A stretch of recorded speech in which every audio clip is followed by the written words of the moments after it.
ago, two young girls, one Aboriginal and adopted, the other from a white Australian family, met at school in Adelaide. Against the backdrop of the 1967 referendum to count Aboriginal Australians in the census, their unlikely friendship blossomed. Now, a children's book commemorating both the vote and their friendship has been released. Alex Mann reports.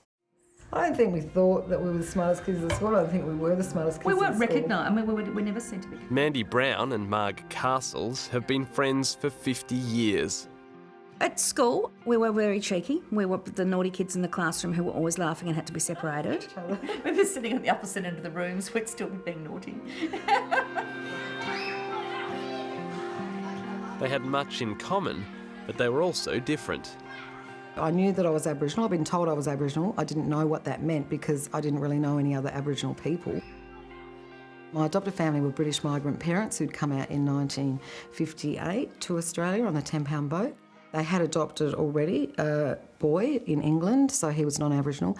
When they came here, they put in for adoption for a girl, and they got me. I mean, I suppose I must have known that Mandy was Aboriginal. It must have been talked about. My parents must have mentioned it. But and I knew she had Aboriginal brothers and sisters who'd all been adopted. But it wasn't really an issue or a feature of our relationship. At that time, this was in the mid-60s, early 70s, the orthodox view was, these Aboriginal kids are taken away from dangerous parents, dangerous places, and they're put with white families where they're much better off. It's only with hindsight that you realise that was a really, superficial story and hid a lot of lies about what had really happened. Our writing was better than that. The lifelong friendship of Mandy and Marg inspired Marg's sister Jenny to write a children's book documenting their life in the lead up to the 1967 referendum. It's not just a story about kids and their friendship, it's about what actually happened. Yeah. And the book really, I suppose what it does is it takes me back to that period in time. It depicts us two out in the streets, going to the pool, going to the movies, wandering around up and down the footpaths, whatever. It was a different life than it is these days. the book brings back lots of memories of hanging out with Marg and just being silly a lot of the time.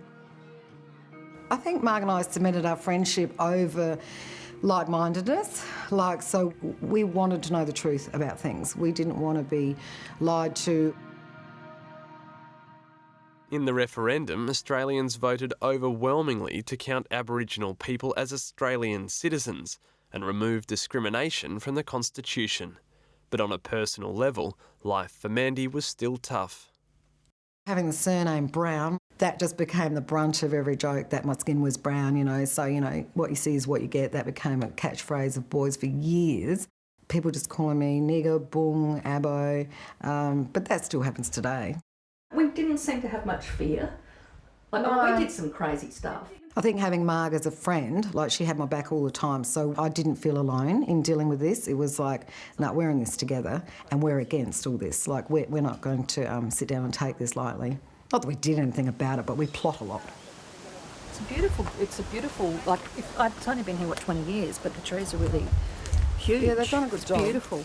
I think for me, in much more recent years, I've got to say my relationship with Mandy has been quite transformative for me because, you know, I'm from a background where, yeah, you understand about racial prejudice and you understand about equality. You know all the stuff in a sort of an intellectual, right-thinking way, but you don't really know anything because you don't know people who have experienced it and who are looking at it from inside out. So for me, that's been really transformative in understanding how little I know and how deep the issues are.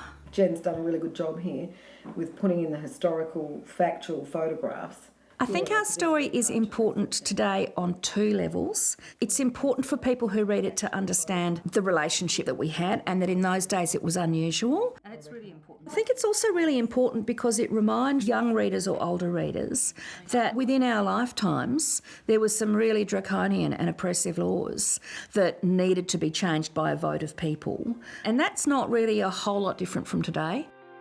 People look at us now as an Aboriginal, non-Aboriginal people, but we don't really see that when we get together. We're just who we are. I can't say what the chemistry is, I can't say what the philosophical points or the psychological points of a friendship are, but I just know that Marg and I are happy in each other's company, and I think that's what makes good friendship.